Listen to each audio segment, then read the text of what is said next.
Хей, здравейте! Включвам се с едно видео, в което искам да ви поговоря за едни свои размишления тези дни.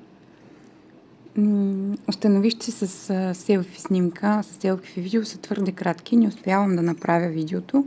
Затова ще ви снимам пейзажа навън и ще ви говоря.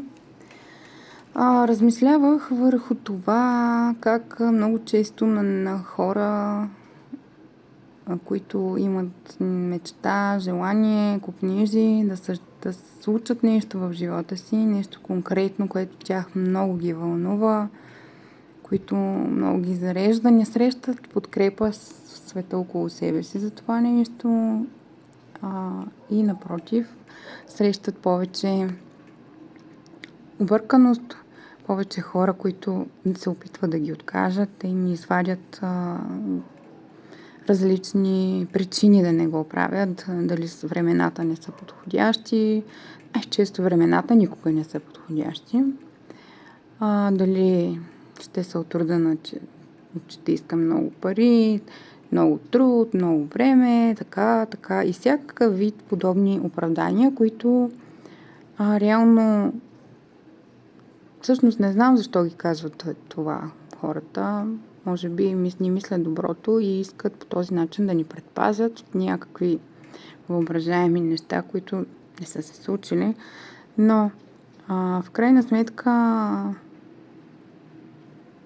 ние оставаме тези, които преживяваме нещо, което искаме да преживеем, но не успяваме. Защото другите около нас по някакъв начин се опитват да ни ограничат. Всъщност, силата е вътре в нас и те реално нямат чак такова голямо влияние. Разбира се, не във всички случаи така. Но скоро гледах едно видео от поредицата "Да хванеш гората", в което една дама беше казала нещо много силно, а то е: по-страшно от това да се провалиш е това никога да не си опитал. Никога да не си вкусил това, което винаги си искал да опиташ. Затова искам да ви кажа, да ви призова по някакъв начин или просто да ви споделя да не се отказвате от своите мечти.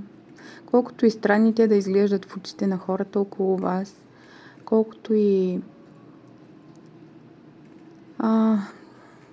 убеждения да ви дават, колкото и странно да ви гледат за това, което сте решили да направите, просто го направете за себе си.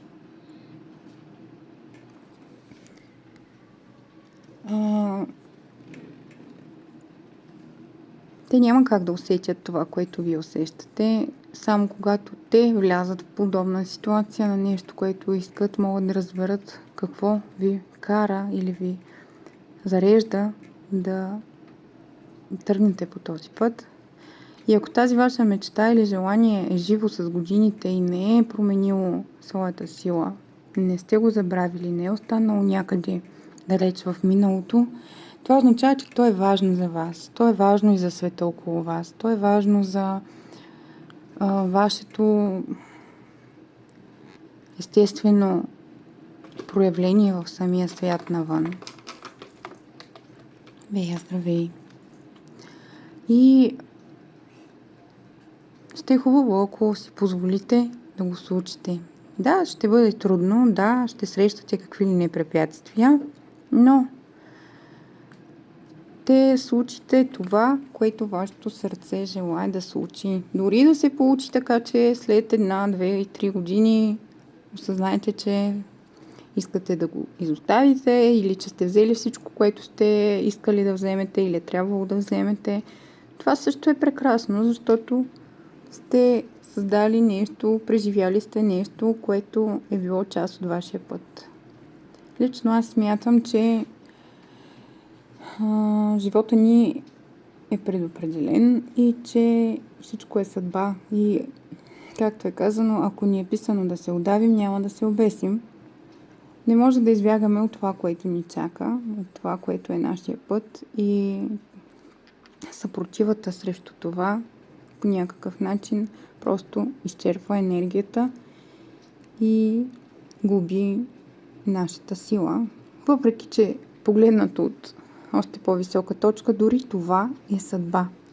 Но не се включвам за да ви разказвам за духовни опитности или вярвания и мисли, а просто да ви кажа, че трябва да опитате.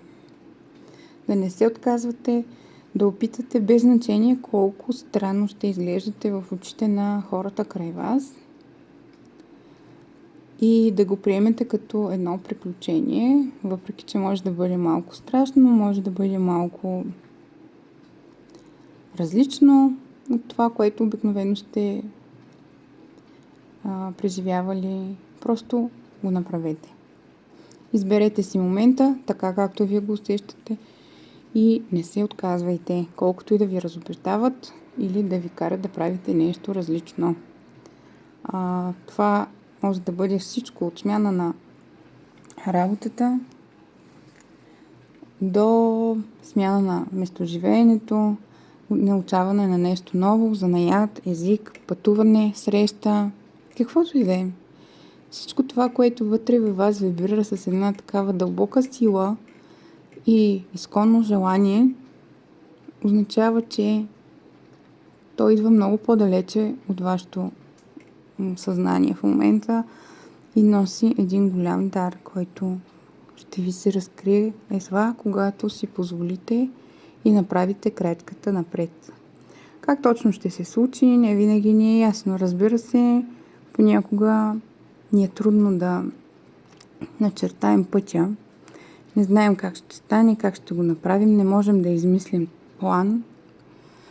Но от опит казвам и от наблюдения, че когато човек направи първата крачка напред, пътя му се показва, опциите излизат, възможностите излизат, хора се появяват, които да ви помогнат, да ви дадат някаква насока за вашия път и за това, което сте преднамерили да направите.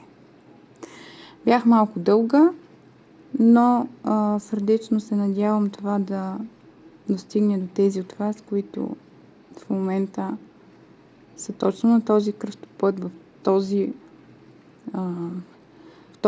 свят, в който в момента живеем, пълен е с толкова насилие и с толкова не знам дори вече как да го нарека.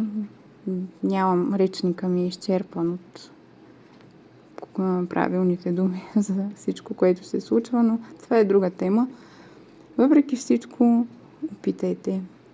Опитайте, радвайте се на живота, защото само когато ние вътрешно сме удовлетворени, когато ние вътрешно сме спокойни, когато ние вътрешно следваме такъв път, който да ни носи радост и да трансформира света, да го превръща в нещо по-хармонично, само тогава ще бъдем от полза и на тези около нас.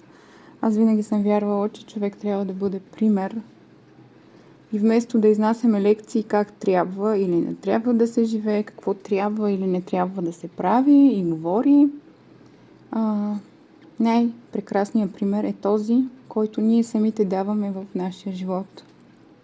С нашето поведение, с нашата работа, с нашата отдаденост, с отговорността, която ние поемаме или избягваме да поемем.